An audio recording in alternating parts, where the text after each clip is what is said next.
성경에 보면 하나님이 기뻐하시는 것은 믿음이라 그랬습니다. 하나님이 믿음을 기뻐하시는 이유는 사람이 행위적으로 온전할 수가 없기 때문에 그렇습니다. 행위적으로 온전하지 못하다는 말은 도덕적으로 또 윤리적으로 온전할 수가 없습니다. 우리가 머리로는 알아요. 머리로는 열심히 살아야 된다. 알죠. 근데 그렇게 열심히 살지 않습니다. 가정을 잘 돌봐야 된다. 모르는 사람이 어디 있어요. 그런데도 그렇게 살지 않습니다. 성실해야 된다. 다 합니다. 그런데 우리는 성실하지 못할 때가 더 많습니다. 거짓말하지 말아야 된다. 착하게 살아야 된다. 모르는 사람은 없습니다. 남에게 해코지하지 말아야 된다. 억울하게 하지 말아야 된다. 다 알죠. 그런데 잘 안 됩니다. 하나님은 우리가 그러지 못하다는 것을 알고 있습니다. 그래서 우리의 행위로는 구원을 받을 수가 없는 것입니다. 그렇다고 하나님이 우리를 구원하고 싶지 않은 것은 아닙니다. 구원은 해야 되는데 명분이 있어야 될 거 아닙니까? 그 명분이 뭐냐? 독생자 예수를 우리에게 보내시고 우리의 죄를 사해 주신 사실을 네가 믿음으로 받아들이면 구원해 주겠다 약속하셨습니다. 그래서 하나님이 우리가 예수 그리스도를 믿음으로 영접하기만 하면 구원해 주시니까, 그러니까 그 말은 우리가 구원받기를 하나님이 정말 기뻐한다는 뜻이에요. 하나님이 내민 손을 잡기를 원하고, 그래서 모두가 다 구원에 이르기를 하나님이 간절히 바라고 있는데, 근데 안타깝게도 그 믿음이 모든 사람의 것이 아니라고 그랬습니다. 하나님은 모든 사람이 믿기를 바라지만 그러지가 않다라는 이야기를 바울을 통해서 말씀하고 있습니다. 자, 그렇다면 왜 믿음은 모든 사람의 것이 아니라고 하는 걸까? 바울이 말하고자 하는 믿음이 뭔지부터 알아야 됩니다. 왜냐하면 당시 초대 교회 때에도 거짓된 믿음이 너무 많았어요. 거짓된 믿음으로 우리가 믿음을 가졌다고 신앙생활 한다고 하나님이 기뻐하시느냐 하면 절대 기뻐하지 않습니다. 뿐만 아니라 참된 믿음을 가졌다고 하는 사람도 그 믿음을 끝까지 가지지를 못하고 포기하는 일들도 참 많기 때문에 하나님께서 이 믿음이 있는 것을 얼마나 기뻐하는지 몰라요. 거짓된 믿음을 소유한 사람도 많고 참된 믿음을 가졌다 하나 끝까지 지키지 못하고 있으니 하나님의 입장에서는 너무나 안타까운 일이 아닐 수가 없는 거예요. 믿음을 끝까지 지키지 못하고 갖지 못한 사람, 대표적으로 우리가 아는 사람은 데마입니다. 디모데후서 4장 10절에 바울이 죽음을 앞두고 믿음의 아들 디모데에게 한 말입니다. 이 데마가요, 참 바울과 함께 복음 사역에 얼마나 열심을 다했는지 몰라요. 근데 바울이 이제 죽음을 앞두고 있는 시점에 보니까 데마가 없어요. 데마가 어디 갔느냐 하면 세상을 사랑하여 갔다 그랬습니다. 근데 여러분 가슴이 얼마나 찢어지고 아프겠어요. 이해를 조금 돕는다면 여러분의 가정 속에 구원받지 못한 사람이 생겼다는 뜻이에요.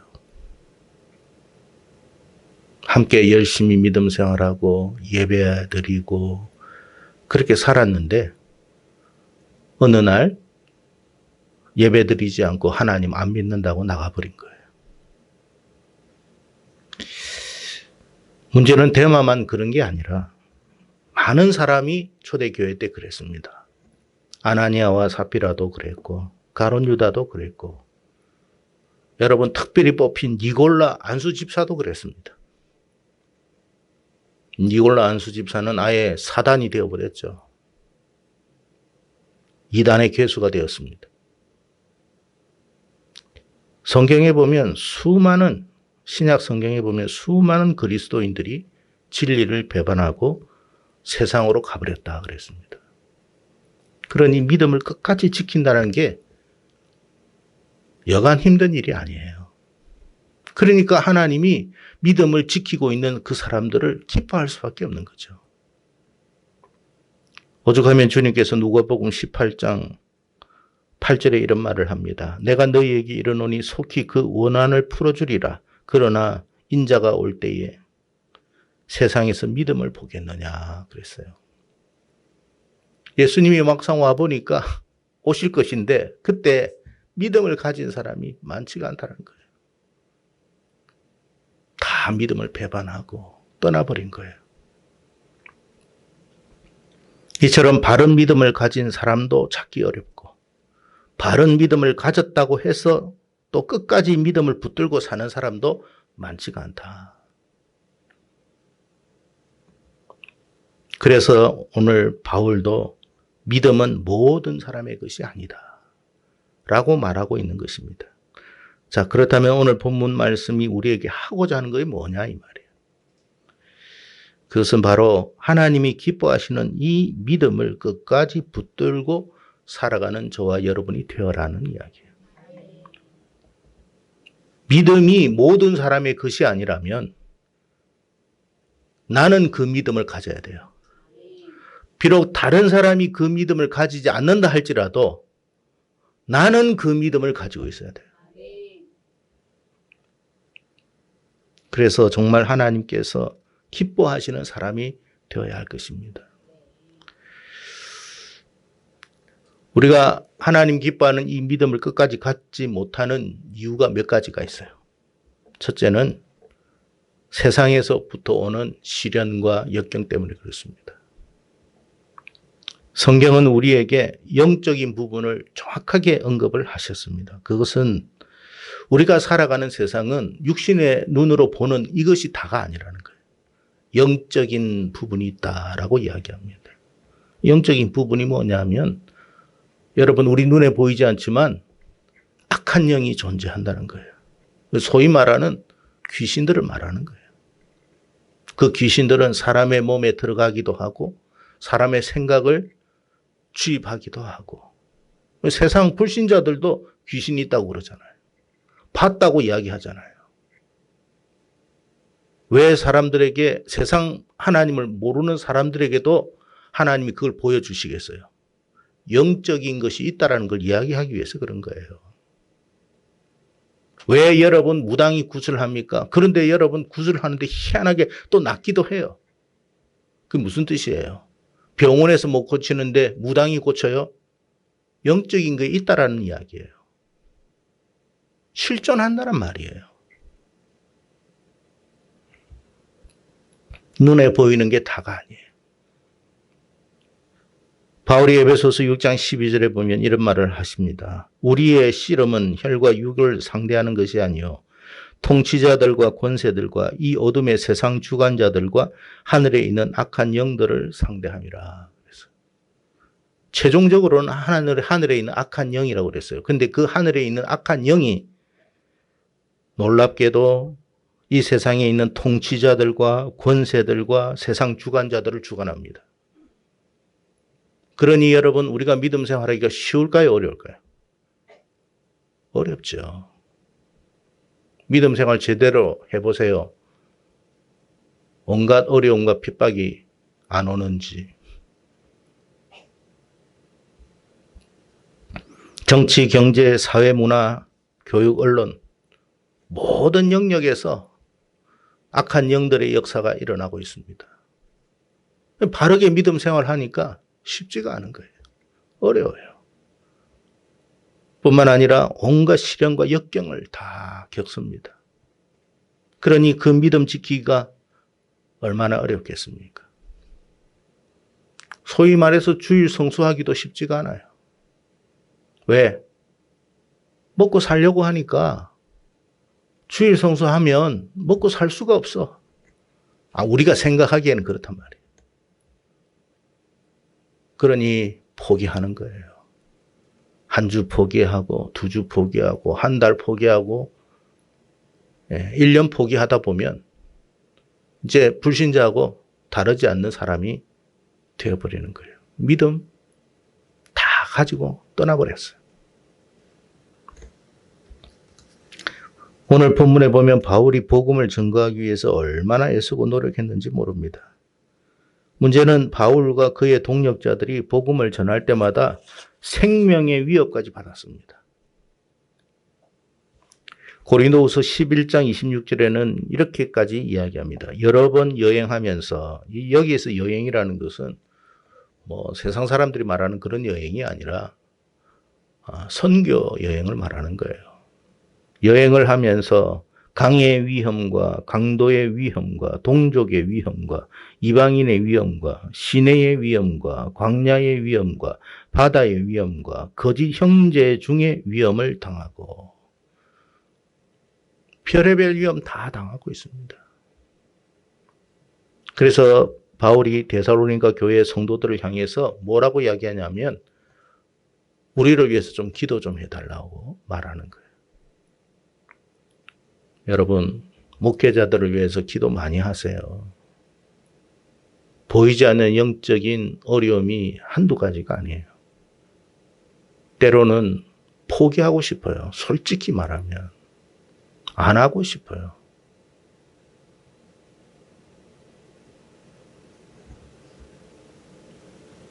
하나님이 주시는 힘이 없이는 할 수 없어요. 정말 잘못하면 미쳐버리겠다라는 생각도 들어요. 왜? 영적인 일이기 때문에 그래요.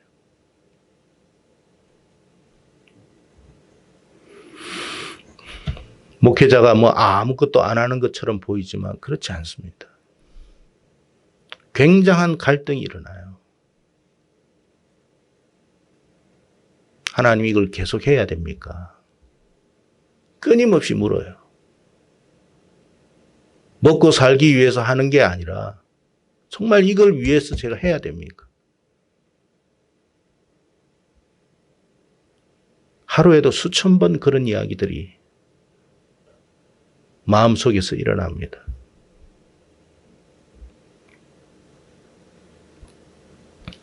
왜요? 해도 안 되니까.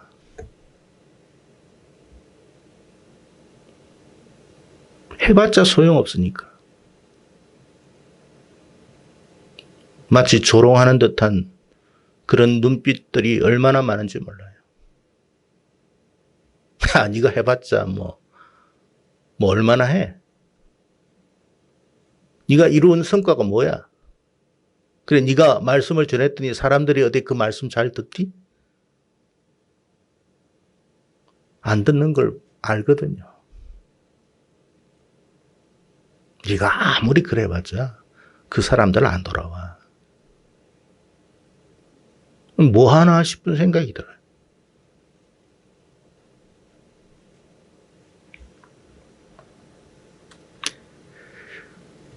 그래서 바울이 데살로니가 교회 성도들을 향해서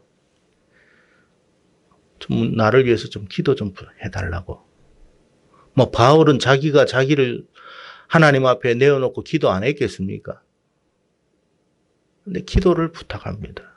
바울과 같은 그 영적인 사람이 얼마나 시달렸으면 그랬겠습니까? 심지어 교회들을 보면 여러분 신약 성경을 여러분이 꼭 읽어보세요. 거기에 보면 바울을 외면한 교회들이 한두 군데가 아니에요. 데살로니가 교회는 그나마나 갈라디아 교회는 100%가 바울에게서 돌아섰습니다. 바울이 뭘 잘못했어요? 100%가 외면했습니다. 바울을 거부했어요. 여러분 생각해 보세요. 자기가 복음 전한 교회에 자기를 받아들이지 않아 사람들이 어떤 심정일 것 같아요? 빌립보 교회는 반이 여러분 바울을 외면합니다. 바울과 같은 사람이에요. 저 같은 사람이 아니에요.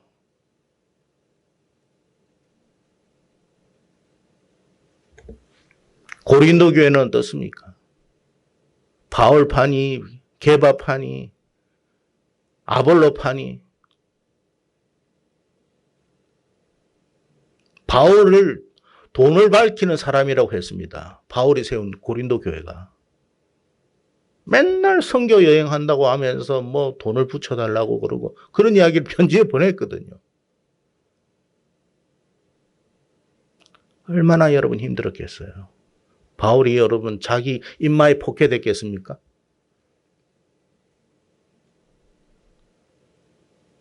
바울이 여러분 11조를 강조하고 감사헌금을 강조했다고 그걸 여러분 자기 주머니에 넣었어요? 돈 밝히는 사람이라고 그랬어요. 그러니 얼마나 힘들었겠습니까? 바울의 이야기를 제대로 여러분 받아들인 교회가 있다면 데살로니가 교회밖에 없었어요. 우리가 전하는 말을 사람의 말이 아니라 하나님의 말씀으로 받아서 너무 기쁘다. 데살로니가 전서에 나옵니다. 오죽하면 그런 이야기 하겠습니까? 사람의 말로 생각하니까 안 받아들이는 거예요. 눈을 감든지 마음을 닫든지.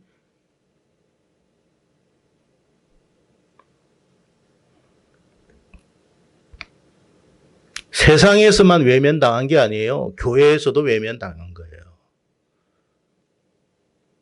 그러니 바울이 누구한테 이야기하냐? 데살로니가 교회 성도들에게 이야기합니다. 우리 위해서 좀 기도 좀 부탁한다.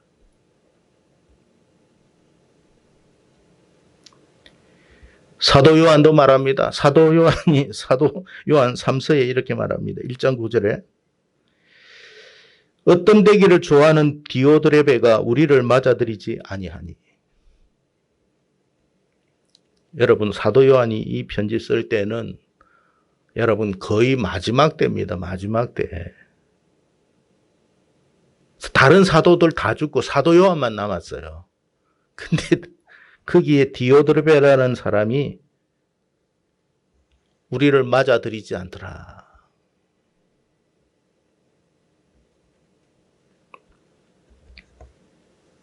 여러분 초대 교회 때만 이런 게 있었던 게 아니에요. 얼마나 여러분 마지막까지도 계속 이런 일이 일어날 거예요. 여러분 우찌무라 간조라는 사람 이야기를 혹시 이름을 들어보신 적이 있는지 모르겠습니다. 일본에 있는 유명한 기독교인입니다. 우리가 잘 아는 그를 무교회주의자로 알고 있습니다. 근데 우찌무라 간조는 처음부터 무교회주의자가 아니에요. 교회 가서 복음을 전하니까 사람들이 다 쫓아냈어요. 이 교회가 또 쫓겨나고 저 교회도 쫓겨나고 쫓겨났어요. 당시 일본에 교회가 있었거든요. 그때 우찌무라 간조가 그런 말을 합니다. 과연 이런 교회 하나님이 꼭 있겠나 해서 무교회주의 나간 거예요. 내천감삼이라고 하죠.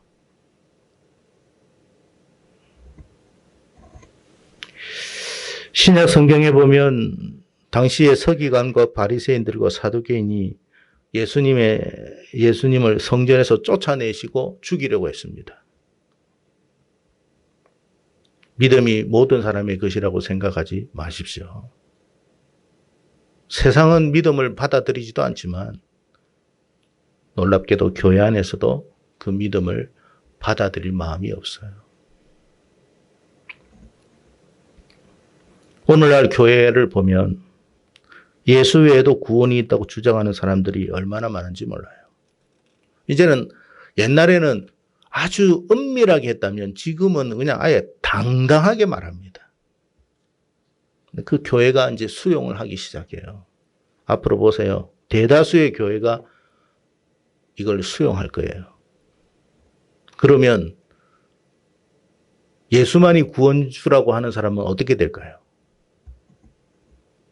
쫓겨나겠죠. 거기 있을 수가 없어요. 교단에서도 쫓겨나고 교회에서도 쫓겨나요.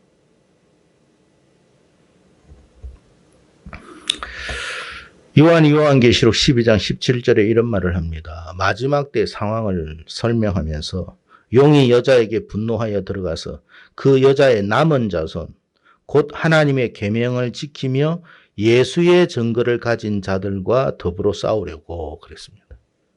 마지막 최종적으로 남는 사람은 하나님의 말씀으로 생각하는 사람, 그리고 예수만이 구원주라고 하는 사람, 그들만 남게 될 것이다. 그렇게 이야기해요. 반대로 이야기하면 그들만이 구원받아요.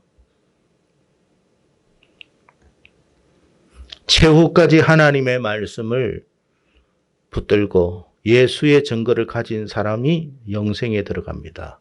하나님이 그 사람을 기뻐하는 거예요. 이처럼 믿음을 끝까지 지킨다라는 것은 여간 힘든 일이 아닙니다. 그래서 여러분 교회를 다녔기 때문에 구원받는다 그 생각하지 마세요. 성경에는 그런 말 없어요.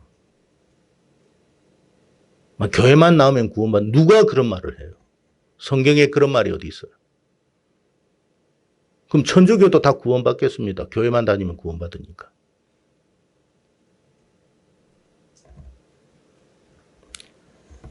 그렇다면 우리가 믿음을 지키기 위해서는 어떻게 해야 되느냐? 첫째, 바라는 믿음을 가지십시오. 바라는 믿음이라는 게 뭐냐면 항상 하나님을 바라보라는 거예요. 하나님을 가까이 하시고 하나님이 베풀어 주신 은혜를 구하십시오. 그걸 늘 하나님께 나아가십시오. 그걸 하나님께 바란다는 거예요.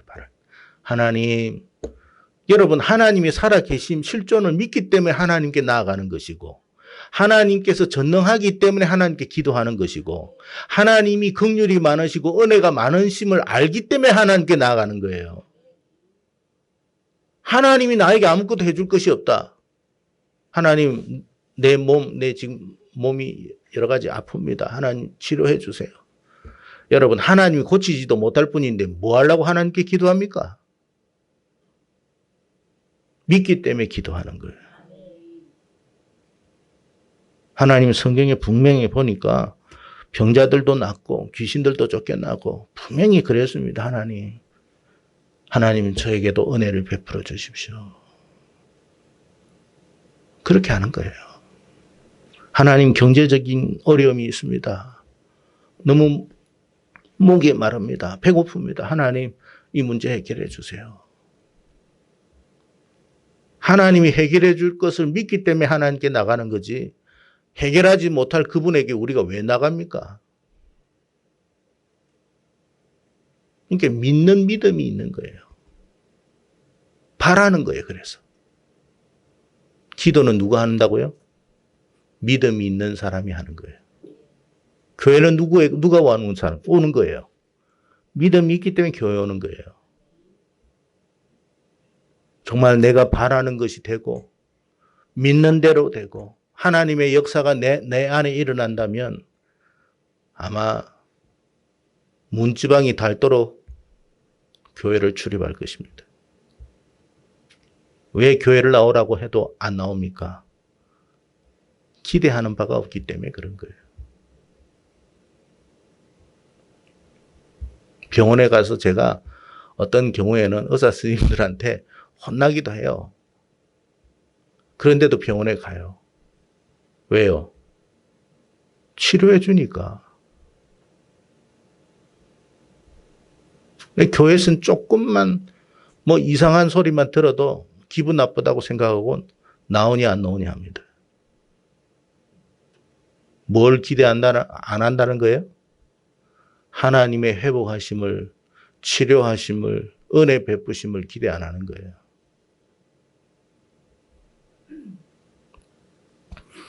히브리서 11장 1절에 믿음은 바라는 것들의 실상이요 보이지 않는 것들의 증거라고 그랬어요. 믿는 대로 될 것이다. 두 번째, 믿음을 지키기 위해서는 말씀을 가까이 하십시오. 로마서 10장 17절에 그러므로 믿음은 들으면서 나고 들음은 그리스도의 말씀으로 말미암으니라. 우리가 왜 교회 나와가지고 하나님 말씀 듣습니까? 우리가 읽기는 읽죠. 그런데도 이해 못하는 부분이 많죠. 주의 종을 통해 가지고 말씀을 들음으로 깨달은 바가 있기를 원해서 교회 나와서 말씀 듣는 거예요.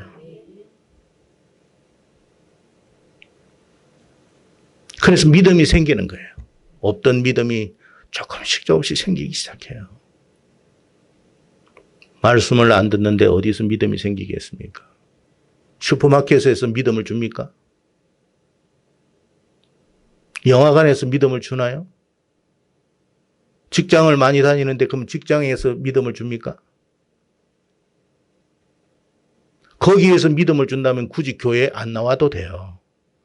주님이 교회를 세울 이유도 없고, 가정에서도 믿음이 생기고, 학교에서도 믿음이 생기고, 직장에서도 믿음이 생기고, 지하철에서도 믿음이 생기고, 우리가 발을 닿는 곳마다 믿음이 생긴다면 굳이 교회를 만들 이유는 없죠. 돈 들여가면서. 근데 믿음을 줄 수 있는 곳은 아무 데도 없기 때문에 우리가 교회를 오는 거예요. 그리고 왜 교회에 나옵니까? 말씀 들으려고 나오는 거죠. 그래서 히브리서 기자가 히브리서 10장 25절에 모이기를 피하는 어떤 사람들의 습관과 같이 하지 말고 오직 권하여 그날이 가까움을 볼수록 더욱 그리하자. 그날이 무슨 날이에요? 주님이 오실 날을 생각하면서 더 모이기에 힘써라. 왜? 여기서 모여가 뭐하면 커피나 마시자고 그럼 모이라는 겁니까? 그냥 우리가 수다 떨기 위해서 모이는 겁니까? 아니죠. 하나님 말씀을 듣고 믿음을 갖기 위해서 모이는 거예요. 예배 드리는 거예요.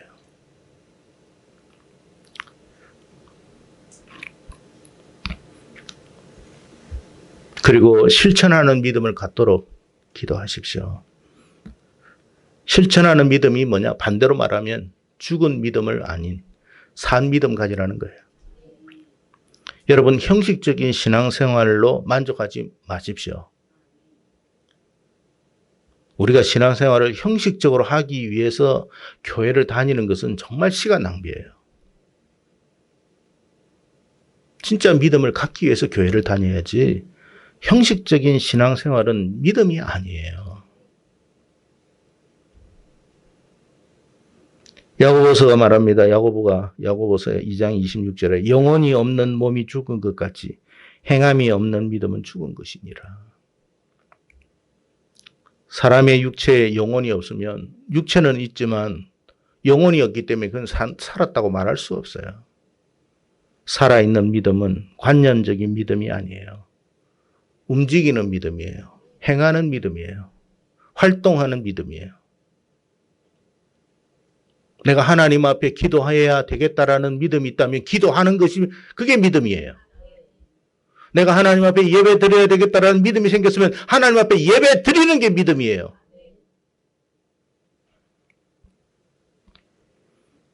마지막으로 거짓 없는 믿음을 소유할 수 있기를 축복합니다. 무슨 말이냐면 여러분, 믿음이 다 진짜 믿음은 아니라는 말이에요. 가짜 믿음도 있다. 가짜 믿음은 하나님을 기쁘게 할 수도 없고 구원에 이르게 할 수도 없어요. 디모데후서 1장 5절에 이렇게 말합니다. 이는 너의 속에 거짓이 없는 믿음이 있음을 생각함이라. 바울이 디모데에게 너에게는 거짓이 없는 믿음이 있다. 아니, 그럼 믿음은 다 거짓이 없는 거 아닌가요? 바울이 왜 이 말을 했겠어요? 자기가 복음을 전해보니까 믿는다고 하면서도 너무 가짜 믿음이 많더라는 거예요.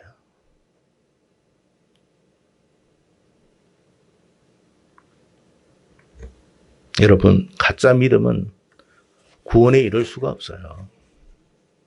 진짜 믿음을 가져야죠. 그래서 우리가 진짜 믿음을 가져야 돼요. 머릿속에 있는 믿음이 아니에요. 죽은 믿음이에요. 진짜 믿음이 있다면 몸으로 움직여야 돼요. 행동하는 믿음이에요. 원수를 사랑해라. 머리로서는 도저히 이게 받아들이지가 않아. 근데 주님께서 말씀하시면 순종하겠습니다. 그게 믿음이에요.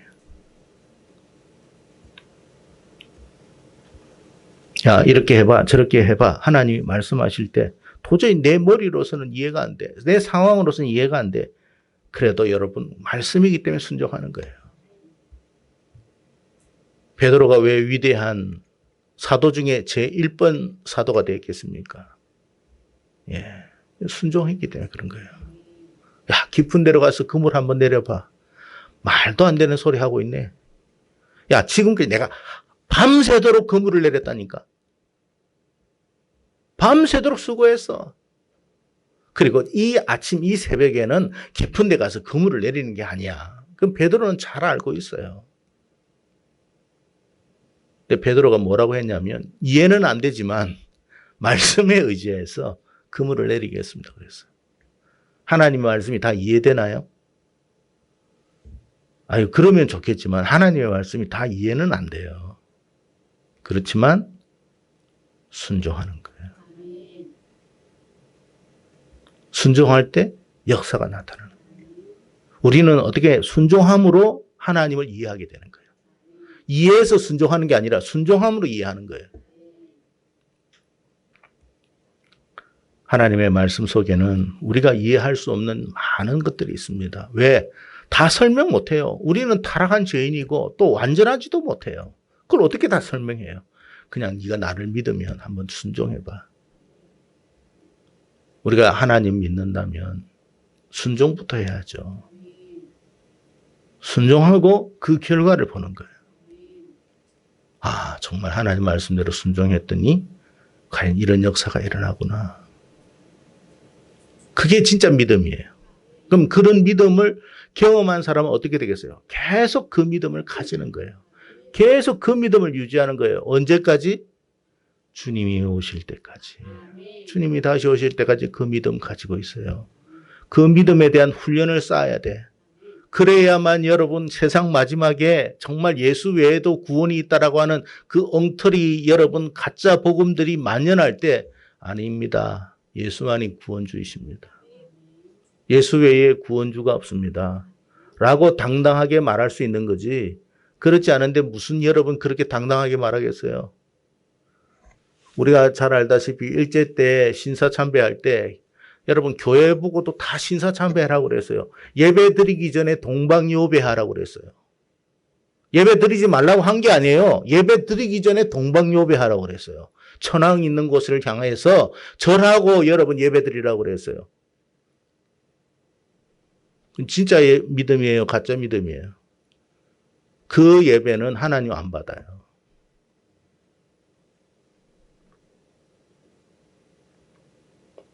하나님은 우상과 함께 할 수 없어요.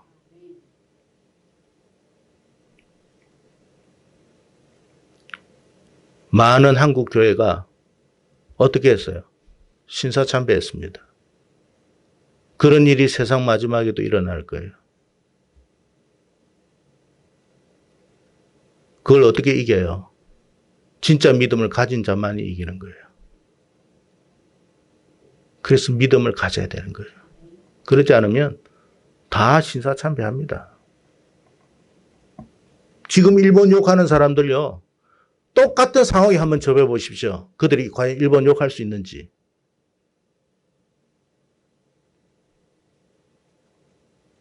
그 상황 속에서도 여러분 천황은 신이 아니다라고 말할 수 있어야 진짜 믿음이에요.